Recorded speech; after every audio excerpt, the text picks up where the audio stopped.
Welcome to the Soccer Curious Podcast, the beautiful game explained. I'm your host, Brian Peter Falk, and this is a special Beyond the Basics edition of the pod. This is for those of you who are learning the game but want to challenge yourselves with a deeper dive into the world's most popular sport. Today we're dissecting the U.S. men's national team's not so friendly against Belgium, a 5-2 defeat for the U.S., a match that may go down in history as Jersey Gate. We'll explain what that means. I can think of no one I would rather talk to about this than my dear friend and national team aficionado, Ken Pringle. Welcome, Ken. Thank you for having me. I've seen the first 4 podcasts, and I've loved them all. I think it's great what you're doing, and I appreciate you including me in this. Of course, anytime. So let me give a little bit of context for our listeners who are, just learning the game about what's going on here. So what has just passed is the international window that has taken place in March for the U.S., which is already qualified for the World Cup just because they're one of the hosts. The 2 matches they played don't count for anything. And when they play matches that don't count, those are normally referred to as friendlies, which we've talked about in other pods. And I think a few months ago when those of us who are fans heard that the U.S., the 2 friendlies they're going to have in the March window were Belgium and Portugal, everybody was pretty psyched, right? Because, new FIFA rankings had just come out. So to put this in context, the U.S. is ranked number 16th. And I understand a lot of people think those rankings are bullshit, but for the purposes of this pod, U.S. is 16th. Belgium is 9th. Okay, we're going to focus on Belgium in this episode. We'll do Portugal in the next episode.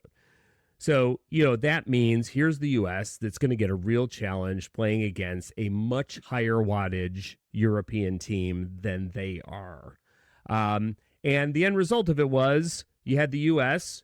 came out on the front foot, looked good in the first several minutes, scored, had a pretty decent first half, rest of the first half, unfortunately conceded a goal, and then in the second half sort of fell apart. Ken, when you watch this game, give me your sort of top line blink reaction. What was the thing you thought overall about the Belgium game? I thought that we did play well for the first 35 minutes. I was looking at it, the coach for the U.S., we'll just call him Coach Poach. Or Pochettino, Pochettino. He had said that they are going into these friendlies, the last 2 official friendlies, we're going to treat it as a World Cup atmosphere. And I did not see that. There was a lineup change, formation change, which I know you guys discussed in a previous podcast, the basics. And we had switched formations about 4 or 5 games ago, and we're very successful and beat some, not as good a quality as the teams we played the last 2 games, but some teams that had quality, and the formation seemed to be working. And for whatever reason, he switched back to the old formation for this game, and it bit us. There was too much space in the midfield. You have one of the world's finest wingers and Mr. Doku from Belgium, who ran rampant. Yep. Even great defenders can't stop him, and we did not have an answer for him. So and then just the substituting, which in a friendly is much more. There's not a limit on subs usually, so you'll see 8, 9 changes at some point during the second half. So that was the first indication to me that we were not taking this like a World Cup atmosphere game. It was still experimentation, and we're probably a little late in the game to be experimenting. We need to kind of get to our starting 11 and find a formation that we're going to do and do it. We still have 2 more friendlies. I don't know if they're televised or if they're like the behind closed door ones with Germany and Senegal, which are 2 more very good teams. 2 more very good teams. So we need to get you got to start with the formation. We need to figure out what we are, and then we'll plug in the appropriate players. That's kind of my main takeaway. Right. So mine were very similar.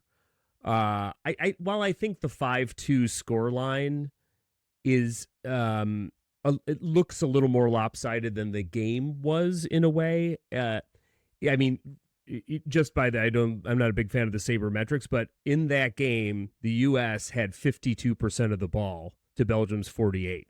So the U.S. narrowly had more possession than Belgium. And I know in previous episodes we talked about, well, when one team is a lot stronger and one team is a lot weaker, the stronger team tends to play possession, the weaker team tends to play counterattack. This was not that. This was the U.S. and Poch trying to go toe-to-toe with Belgium. And, that's a very... The history of the U.S. men's national team, the time when we've been most successful, is understanding when are we playing a Jamaica or a Trinidad or wherever, where we can hold possession and go when we want, and when are we playing a Germany or a Belgium or a Portugal or a France, and we have to park the bus and sit in a low block and weather the storm and then play the counter. Here it felt like Pochettino wanted to see what it was like to go toe-to-toe with a much a superior team. So that to me was already weird. Then when you saw the lineup, sometimes for those of us who follow the game closely, most of us have the FOTMob app, which if you're a beginner and you are really interested in something like the intermediate experience and not just beyond listening to our Beyond the Basics podcast today, you can download the FOTMob app. It's free, FOTMOB. But sometimes when you see the FOTMob lineup, which shows the game that's about to be played, I looked at it and I thought, well, that can't be that's not right. FOTMob messes it up sometimes. I was like, well, they're not playing 4 back because we all know they switched half a dozen games ago to a 3 center back, 2 wing back. So like a 3-4-2-1. And look what they did. They woodshedded Uruguay, which is a very good team. They were very, very competitive and all of that. And apparently that is not what they did. They literally decided, no, we're going to go back to that, the 4-2-3-1 that Pochettino has always played when he was the coach at Tottenham and has played many times and is very familiar with. So that to me, that was a surprise. And then the final one was, as you correctly said, but to make sure it's clear for the learners here. So there's this player named Jeremy Doku. He plays for Manchester City in the English Premier League and his club play, and he plays for Belgium. He is a world-class player. He is a top 50 player on the planet. Yes. We had no answer for him. Timothy Weah, who is probably one of our faster players, could not keep up with Jeremy Doku. Jeremy Doku could do anything he wanted. I mean, it was really... that part of it was very tough to watch. He was smooth. And we didn't adjust. I think also just kind of stepping back for the people that are just still learning the game. When we talk about formations, even though we start from the back with defense, midfield, forwards, understand that when we're talking about playing 3 in the back, it's actually a more defensive arrangement than it is having 4 in the back, because we're keeping 3 fullbacks home the whole time and letting the 2 outside midfielders kind of play up and down the whole left and right side. So just because we went from a 3-back attack to a 4-back attack doesn't mean we went more defensive. It was actually only 2 backs were staying home. So that's a big difference. And Belgium, it's just good. I mean, Belgium's a team in transition right now. They had their golden generation about 8 years ago. Didn't win any big competitions, but were probably one of the top 5 teams in the world. So they're in a bit of transition right now. But we did not adapt well, and we played it like an exhibition, and that surprised me. Well, especially this close to the World Cup. Yeah. So let's talk through the lineup and sort of the formation, because it wasn't just the 4-back that surprised me. It was a little bit of who was playing that also was a little bit of a surprise. So, as we all know, when we say 4-2-3-1, we always count from the back. So 4 defenders, 2 holding midfielders, 3 attacking mid/forwards, and then that striker up top. If you've listened to this pod before, you've heard us talk about Fuller and Balogun. He was our striker. That's expected. But in goal, Matt Turner. I thought, to me, that's a little bit of a surprise when it seems so clear that the other Matt, it's a tale of two Matts in our goal. The other Matt, Matt Freese, who plays in Major League Soccer for New York City, was so clearly our number one. What is the point of rolling out? I understand rolling out Matt Turner maybe in the second game, which in some ways would make a little more sense as like yeah, we'll give you a nod. That's fine. But why? What did you think that? Did you think like why Matt Turner? Like I said, when I first got ready to watch the game and I saw the, and I'm just like, I thought 8 of the 11 spots I agreed with. I thought, and the other 2 are players out because we have 2 players injured. And I think we were really, I heard a lot of different pundits talking about, oh, what's wrong with Pulisic, or, blah, blah, blah.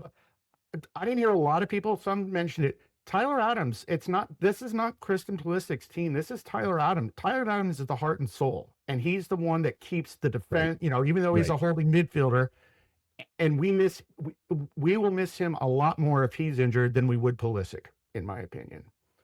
Tyler Adams, he also has got the dog in him. He's the one that'll fight.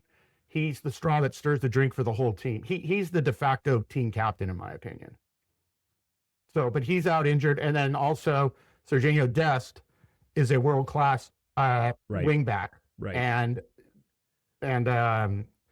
Way is good, but Dest just provides a little bit more going forward than Way does. And the thing that I thought about Matt Turner, and I've, in previous cycles, I've been a Matt Turner fan, and thought Matt Turner's sort of main thing he was good at is shot stopping. Interestingly, though, on that first goal, which came near the end of the first half, I was watching the game with my 19-year-old son, who's a soccer player, and it was a low shot to Turner's right. And I just have always remembered that is the one spot where Matt Turner, whatever it is, left to the left, much better. To the right, he does, and I know you played goalkeeper, you're a former goalkeeper yourself. Yeah. He just doesn't spring to the ball. He sort of falls a little more than he does push himself. He doesn't get a good push. And as soon as that ball went in, my son turned to me and he's like, yep, Matt Turner. He just low to his right. Forget it. It's not, in my opinion, the other shots he knew nothing about. That one he should have done something better. Oh no, yeah, but I actually had a note here that said, all great goalkeepers stop the stops they're supposed to. The world-class ones stop the ones they're not supposed to. And on that goal, I think the ball bounces twice before it goes in the net. Now, I looked at a couple different angles, and I couldn't see if he was screened. But part of the problem, if you want to go back and take a little more heat off Matt Turner, when that ball got cleared out to the, 18, 20 yards out, not one of our defenders went and rushed the ball. They all just kind of stood and turned, and that guy had enough space to tee it up and pick his spot. So, yeah, technically it was on the keeper, but the defense didn't pressure the ball at all once it cleared the box. So then there should have Tyler. I mean, not that Tyler has an S on his chest or anything, but somebody needed to come out and close out the guy that shot, and that didn't happen. So let's run through. We don't have to run through all the players, but I think there are some individual players that are worth sort of mentioning. We talked a bit about Matt Turner, who, again, I think everybody's expectation, and I say this in an era in which so many pundits, so many podcasts, so many former players who have been talking about on Twitter and all that, talking about Pochettino. Whatever they've said, Pochettino has done the opposite thing. It feels like we can never understand what Pochettino is going to do. The guy is so full of surprises. And sometimes he plays people you're just not expecting. But even with all of that said, I think Matt Turner is clearly going to be the number 2 in the World Cup, and Matt Freese, who then went on to play in the Portugal game, will be the number 1. But there was Matt Turner. I thought he didn't handle the first one correctly. Did make a couple of outstanding saves later on in the game that sort of kept us in it. And then you had the back line. So you have McKenzie and Ream in the center back positions. Tim Ream, What do you say? I mean, I love Tim Ream. Like, Tim Ream has been a great player. When Tim Ream was at Fulham, Tim Ream was a team captain for an English Premier League team and played at a high level as a starter for a decade. The problem is, as the sports cliche goes, Father Time is undefeated. Yes. So what's your thought on Tim? Tim Ream has been a loyal servant. He's a good leader, but you're right about Father Time. And the funny thing, if you think back to the last World Cup, Tim Ream wasn't even playing in the friendlies. He got called. That we had a couple injuries at the very end, right? And they brought old man Ream in. He wasn't so old then, and he made an impact. And so, so he's gone through his this cycle and everything else. But if you're going to take something negative, he was exposed, and he was considered in my opinion, the weak link of the probable starting 11. He's too slow, and he's lost a step and everything. So I think he still gets a part. I still think he can play a role. He is a team leader, and that is very important for team camaraderie. Gotcha. But I think he should not be starting. He's just and we'll talk about it a little more later. I think I think Austin Trusty actually did pretty well. Yeah, it's interesting. Yeah, we'll get in more to Trusty, who played in the Portugal game. And then at the end of our next episode, once we've talked about both of these friendlies, we are going to play a little game of World Cup or Tough Luck. Okay. And we get to talk about who do we think, based on these two performances, is a lock to be on the World Cup roster, maybe not a starter, but a lock to be on the 26-man roster, and who is probably going to be, like the rest of us, popping the popcorn and watching it at home. Okay, so that's, I thought Mark McKenzie was okay. I did think, like, the defense had a problem stepping to pressure and closing people down. And I think Belgium, this happened in the Portugal game as well, but in Belgium had their run of the midfield and then that first part of, like, what we would call the attacking third. Often when we talk about soccer, we split the field up into thirds: defensive third, midfield, attacking third. I thought Belgium in the attacking third, I kept wondering, when are you going to show pressure to this guy? And part of the problem they have, of course, is that Jeremy Doku on that left side is so good that they are constantly rolling a defensive midfielder over to help, to double team Doku. Well, you don't have to be a soccer expert to understand the math that if two are guarding one, that means some other player is wide open. And Belgium did a great job of finding that other player. So, like when they were pumping in goals in the second half, and I mean, I didn't track, but I think we did like 7 substitutes in the second. I mean, that contributed to the score line. But there were huge gaps sometimes between the defense and the midfield. And then other times when our two holding midfielders would get back in, there'd even be a greater gap between the 3 midfielders.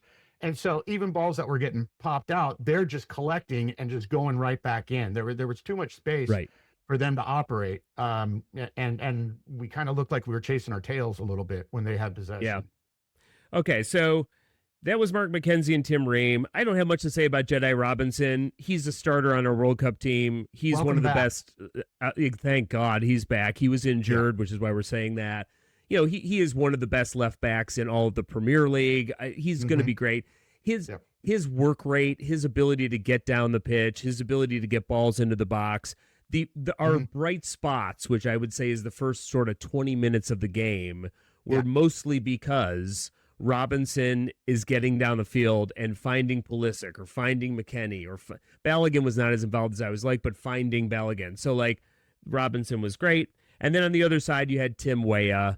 For those of you who don't know who Timo Weah is a great player. He plays in France. Very interestingly, his father is a guy named George Weah, who's also a former soccer player, former Ballon d'Or winner, which is just French for Golden Ball, which is an award that's given to UEFA players. And George Weah is the president of Liberia, which is sort of an amazing thing. Anyway, Tim Weah, all of his positives were on the attack, and all of his negatives were on defense because he just couldn't contain Doku. Even when there was a double team, Doku had no containment.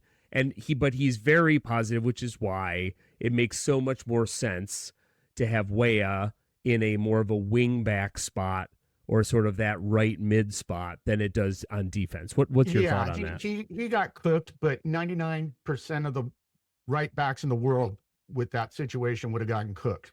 I mean, Correct. Doku he's really, really good. And Tim Weah to me kind of reminds me, he's kind of our Swiss Army knife. You kind of can put Yeah. him wherever you need him, and he's Correct. not gonna hurt you. He's pretty good. Yeah, So yeah. I don't hold him at fault. I hold the formation more at fault than anything. For that Yeah. game. Fair enough. Okay, the two defensive mids. So these are the people sort of helping on defense. Sometimes when you have two of them, you call that a double pivot. And the reason it's called that is because they're supposed to be receiving the ball from a defender and then pivoting to get on the attack and either taking the ball up the field and breaking lines or spraying the balls out to other attacking midfielders and forwards and strikers. So our two defensive midfielders were Tanner Tessman, who plays in France, and Johnny Cardoso, who plays for Atletico Madrid, which is an enormous team in Spain. I thought they were fine. I thought, they're both like control guys. I agree with you. You're missing Tyler Adams, who really is your pit bull back there, who's winning so many balls, is winning so many tackles, is dispossessing the other team of the ball so frequently. We didn't have that. What we had was two sort of tick-tocky sort of guys, clinicians who were trying to pivot and get the ball upfield. I thought Cardoso was better than he's been. That's not saying much. Yeah. But did you have any strong opinions on either of those guys? I think Johnny Cardoso, I think he showed better than he showed in previous camps. Yeah. And he did, full disclosure, he did come in with a minor knock. That's why he was substituted out and sent back to Atletico early. But yeah, right. Yeah, I mean, their role is interesting in that it depends a lot on how the game's going. They're going to be the ones that are going to decide, are we going to be packing it in more, or are they going to be the ones that pivot and get the ball moving and provide quick counterattacks? And I think they were fine. Once again, the whole second half is weird just because the substitutions were the subs after the 60th minute, the game it got away from them, and we can talk about that. But not super impactful. The things I was saying was that we're not as bad as the 5-2 score indicates against Belgium, and we weren't as good as the 5-1 score against Uruguay. We're somewhere in the middle. In the middle. I think that's fair. Okay, so on the attack, let's just talk about two specific players. So let's start with Pulisic. Pulisic, to me, it's a real conundrum because I think when you talk about vibes, like what's the vibe check, Pulisic's vibes seem never to be very good with the national team, or they haven't been for a long time. A lot of people are making a lot of hay out of the fact that he hasn't scored since November of 2024. Okay, so that's no bueno. And as much as he has such great quality, is certainly the most I don't want to say the best player, the most successful player on the U.S. men's national team squad is Christian Pulisic, right? Mm-hmm. Plays for an enormous club in Italy where he is their star. He's been a little out of form recently. That does happen to people who score. Sometimes you don't score. That doesn't bother me. What does bother me is the guy is so low-key and internal and easily frustrated, and therefore he had a couple moments, right, where he sprayed one over the top of the bar, then he missed one by the left post. But either of those, a confident Pulisic, an informed Pulisic, puts that in the net. So how do you even capture what Pulisic is about these days?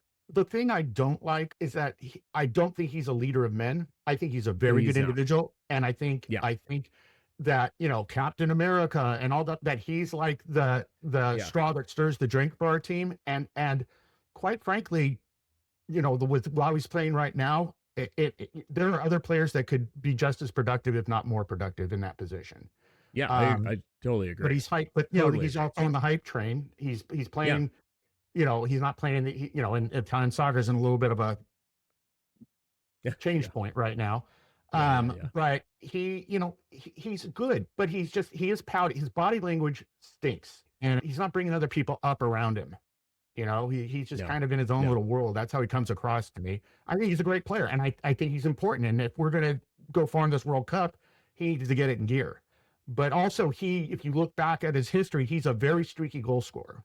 He will score in bunches and then go through a dry spell. And then all of a sudden, something happens, it kicks back in, and he does it. So right now, we're just in one of those dry spells. Hopefully, in the last portion of Serie A, he'll get back into his one of his streaks right before the World Cup, and he'll be able to help the team out. So that leads me to the other attacker I want to talk about, who was clearly on the day our best player, which was Weston McKennie. So Weston McKennie is so interesting to me, and we talked about him a little bit in recent episodes. The man of the famous ranch dressing, the guy who works and plays soccer in Italy and is like, yeah, Italian food is sort of meh. That guy. Wow. And the thing about Weston that's always driven me crazy, and this is what was said by one of our guys on the pod the other day, he's like, oh, he's sort of the Marshawn Lynch of this team. And I was like, that is such a good way to put it. Weston McKennie is all vibes. Unlike Pulisic, McKennie is all about vibes. And finally, he's gotten the fitness level to match. Weston McKennie was always a little bit gassed. It's the reason that his club team, which is Juventus, which is a team in Torino, that he always shows up every year and they're like, well, we're not sure we're going to play you. We're not sure you're going to start. We're not sure you're even going to be on the bench. And then every year he becomes a starter because he just uses his vibes and his will to get better. Now he's dropped like 20 pounds. He looks great. Yeah. His fitness matches, and he was the Energizer Bunny out there. What do you have to add about Weston McKennie? Yeah, I think Weston grew up. I think when he was that's younger, a great way to put it. I think when he was younger, just his natural God-given ability, to play and to not have probably the best training habits. You hear the little stories or the best eating habits or anything like that. Yep. And he always looked like he was a little, he was just a tad overweight. And I think he grew up, and I think he's another one that kind of reminds me of a Swiss Army knife. I mean, that guy literally, even for Juventus, which is, they're down a little bit right now, but they're still considered a world caliber team, best in the world. I think literally last season, he's played every position except goalkeeper. That is accurate. Yeah. It's crazy. And he's a fighter. He's the first one. If one of your teammates gets stepped on, he's the first one that's going to go over and deal with somebody. He's got that fight, that spunk. I think he's comfortable with his own skin, and I think he's also one of these guys. I just want to play. I don't care whether you put me at holding midfielder or a right mid or wherever you need me. I just want to be out there and play. That's the vibe he gives, and I love it. I think it's great. I totally agree. Okay, so I do want to talk a little bit about the subs, because that's, of course, where unfortunately a lot of those goals were scored. But let's take a break, and when we come back, we'll talk about subs, we'll talk about Pochettino, and we'll talk about Jerseygate. We'll be right back.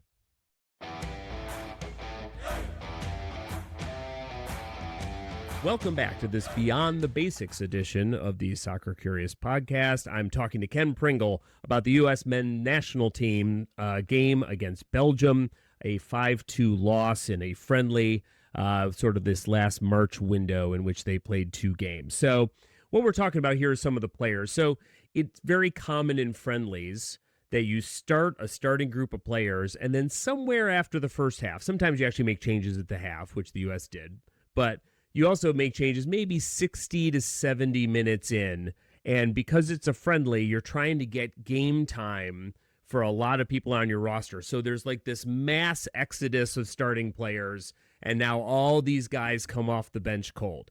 I do want to say something for the soccer learner, especially if you're not super familiar or haven't played other sports. It is so much more difficult to come off the bench and be good than it is to start the game. Trust me, it is so hard to come off the bench and be immediately productive.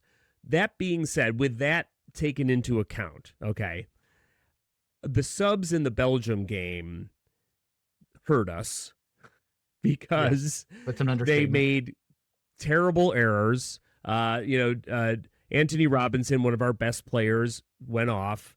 A guy named Max Arfston came on, who plays in Major League Soccer. I think he plays for Columbus, I'm pretty sure. Yes. Came on. He has this opportunity. This player, Luca Bacchio, who is a very good player for Belgium, he's a lefty. Arfston, and as a former defender, drives me crazy. Arfston is shading him as if he's going to go to his right or to try to make him go to his right to put him on his weaker foot. But Luca Bacchio literally just drops a shoulder and completely dusts him, and gets the ball onto his cannon of a left foot, and it's in the top corner.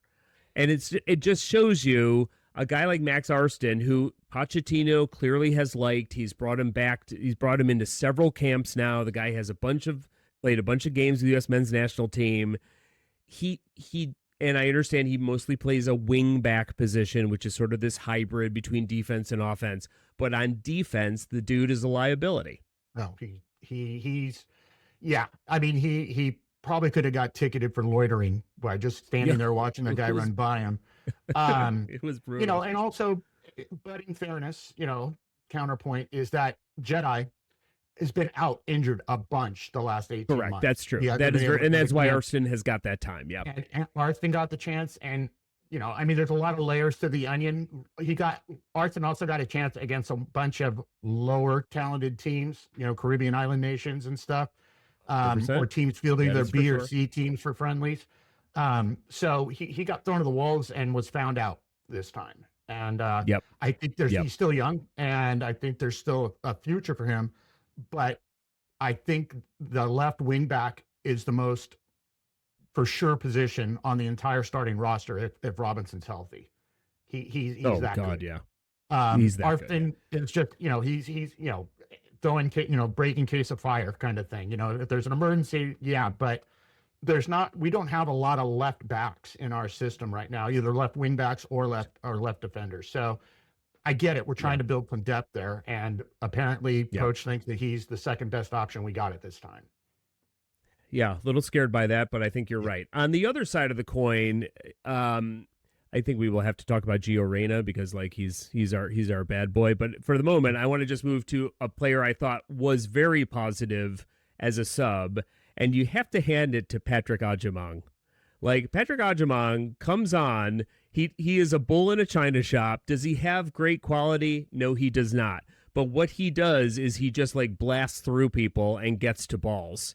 And then Ricardo Pepi came in and got a toe on a ball, tipped it to Agyemang, and Agyemang scored. That is if Agyemang's going to make the World Cup roster, that's what he is. He is a 75th minute, 80th minute change of pace destroyer who goes in there and steals a goal and knocks people around.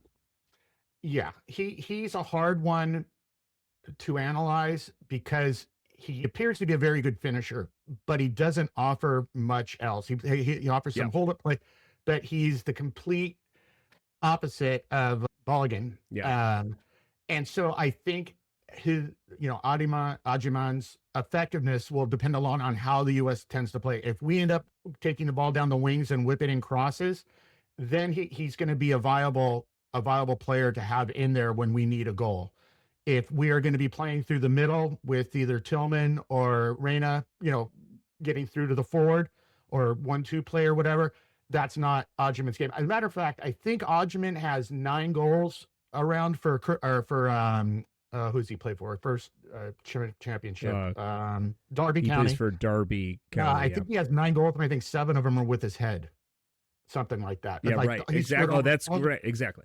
So Agyemang to make a roster spot, it'll depend. I think he's still too much of an unfinished product. If you were going to bring in a third striker, I'm more of a Haji Wright kind of guy, because not only that, but Haji Wright can also play out on the wings if you need to. He's more versatile. Right. Agyemang is just a straight park it on the penalty spot, and either his back's to the goal or he's going to go poach a goal. He's good from about 12 yards in. He's not going to take the ball to midfield and dribble guys. That's not in his DNA and not in his ability. So I think he's limited, but he's interesting. It's kind of like having a 7'7" center or a 7'8" center in basketball that's not very good, but because they're 7'8", you can just throw the ball up high. That's a little bit of Odgeman to me. Yeah. But I don't mean to. I love the effort. I do. I just don't know if he has enough of a complete game compared to the other strikers on the roster or potential strikers. Gotcha. So then the last sub, I think it's always worth talking about because we've also talked about him before on the series. Our biggest enigma, which is Gio Reyna. So Gio Reyna, who has played like all of not even a half hour for his club since January, the guy gets no playing time at all. There's no possible way he is what they call match fit, like ready to play an entire game. So he comes in as a sub.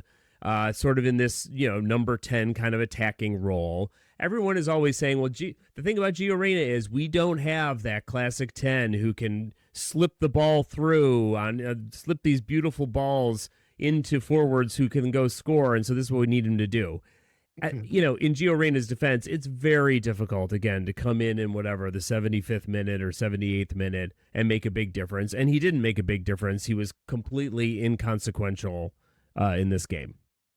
I think the word enigma comes up. I mean, you have to look. I mean, he's still young. He's still got plenty growing up. Maybe a little bit like we talked about earlier. Like he needs to grow up. He's still because he goes to Dortmund. There's problems with him and the Dortmund coaching staff. He nearly gets kicked off the team at the 2022 World Cup.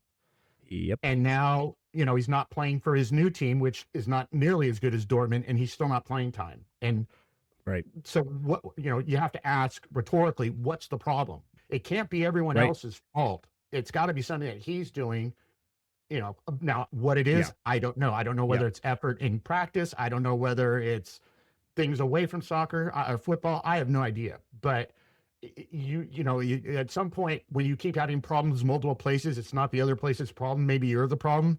So, but he has undeniably, he's the most creative, free-flowing player we have.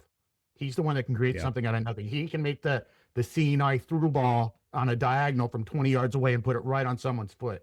He's very, he's like a creative point guard. He will collect and he will distribute. I'm flummoxed because I don't know what to make of him. Is he one of the best 26 players in the United States? Yeah. But why isn't he doing more?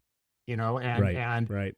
Yeah. And then you also get into the argument about how much playing for your club should affect your ability to be playing with your national team. I think you bring your best 26. I think he's probably in. I just hope he plays a lot more because his team's not going anywhere. So they're actually closer, I think, to relegation than they are a Champions League or a thing. So you're in the bottom half of the table team and you're not getting playing time. What's going on? It's bad. I know. It's so crazy. Okay, so let's move on to. This is always interesting to sort of think about, like the coach's report card. Like, how did Pochettino do here? I think the charitable thing about why doesn't he play the 3-back? Okay, so he didn't play Chris Richards in this game. Chris Richards, who plays for Crystal Palace in the English Premier League, he was the American Player of the Year last year, and is a great defender and is our best defender by every metric. Yep. So he didn't play because he's nursing like a little knock. He did play in the next game. So he didn't play. So is that the reason that they didn't go to the 3-back? Because that's the system that they want to have to see how Richards is in it, so they went to a 4-back? Or is Pochettino just winging it? Like what is your sense? How is Pochettino doing? I have no idea. Because at the very beginning when we were talking, me neither. The first thing that he was that we're going to come into this with a World Cup intensity, which is more than just like we're going to play hard and we're going to go for those 50. We're not going to pull out of a tackle because we don't want to get hurt before. We're going to play hard, but also you should be playing what you think your best 11 are with the formation that was working. And one of the things I'm a big believer in, and whatever, people can think I'm nuts, is I think there's a big difference between coaching international soccer versus club soccer.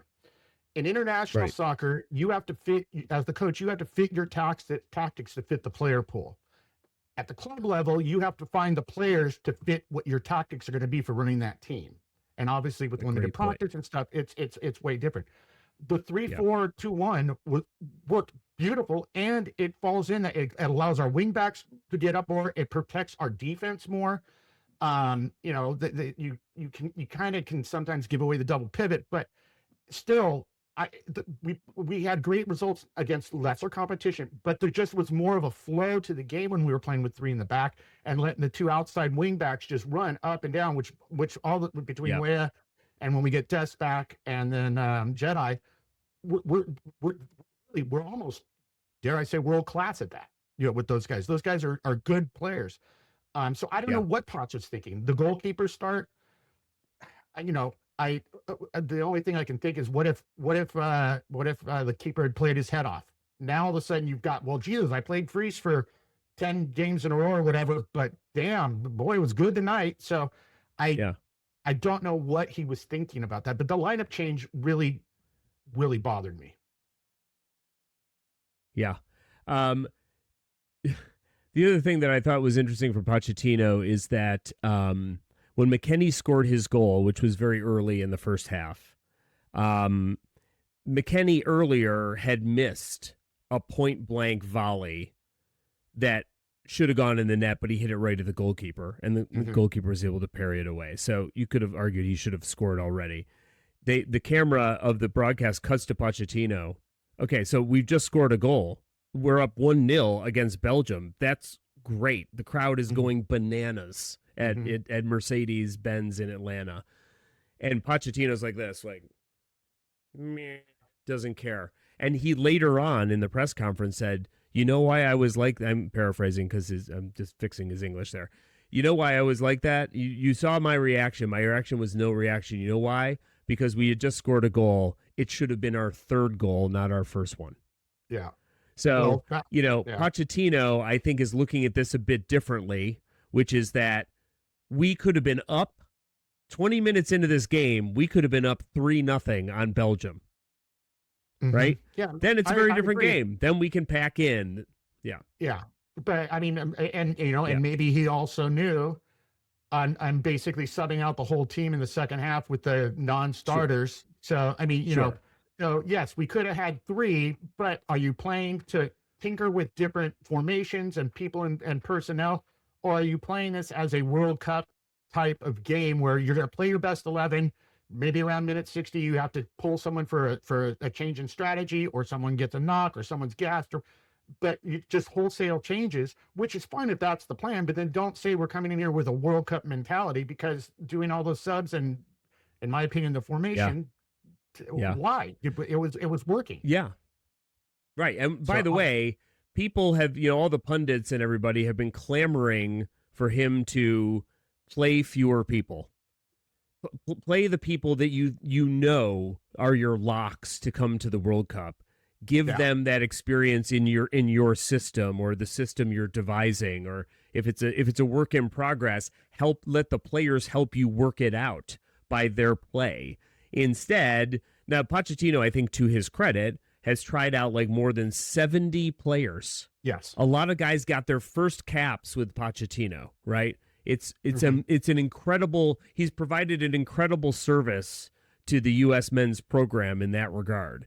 But at a certain point, you got to lock in, and it didn't feel like this game against Belgium was a lock in. And again, there are injuries, so you don't have your full squad. But like there are going to be injuries in the World Cup too. So like you have to lock in at some point. And to your point, you may as well play these games like they matter, even if Belgium is not.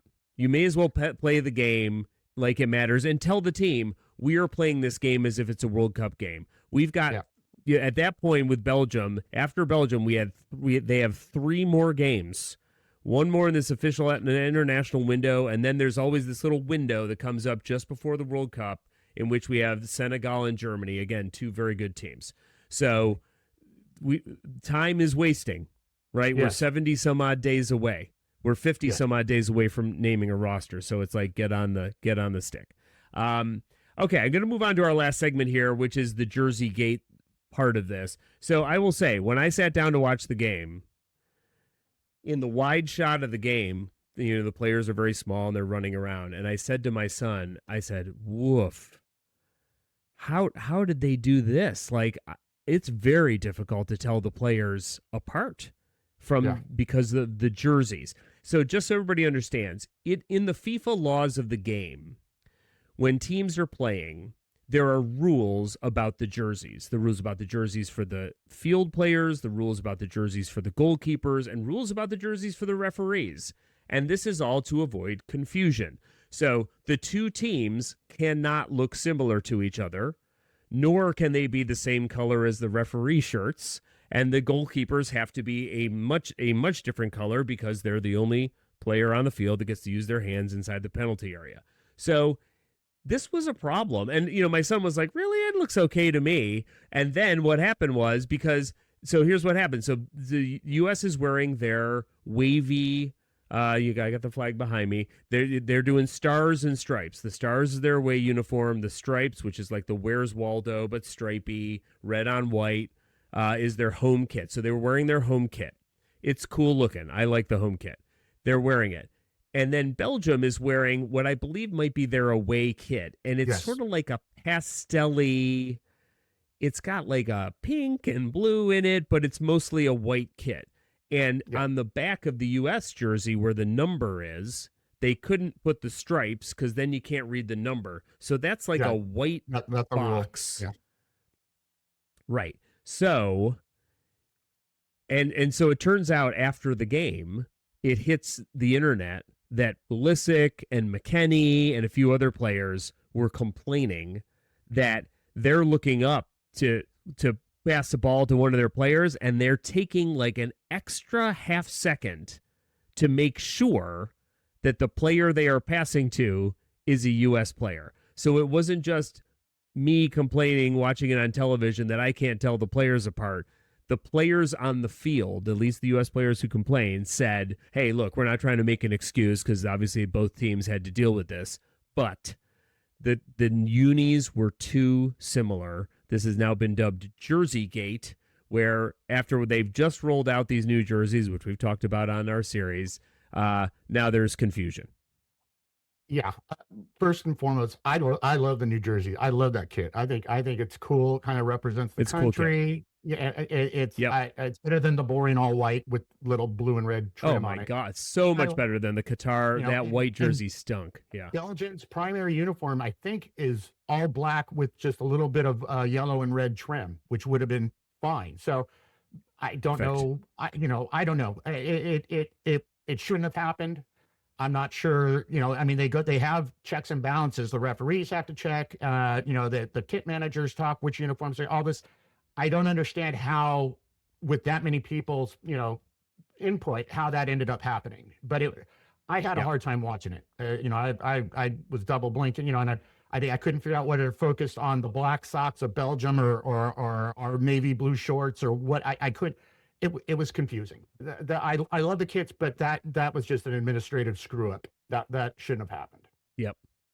Yeah, they should have won the block. Belgium should have won the block. All right, I think we've done it. I think we've put this one to bed. U.S. versus Belgium, a 5-2 loss in a friendly. In the next episode, we are going to talk about the next friendly, which is U.S. versus Portugal. Until then, thanks for joining us. Don't forget to hit like and subscribe. Tell your friends. If you have a comment or question, you can also email us at soccercuriouspodcast@gmail.com. Thanks for listening.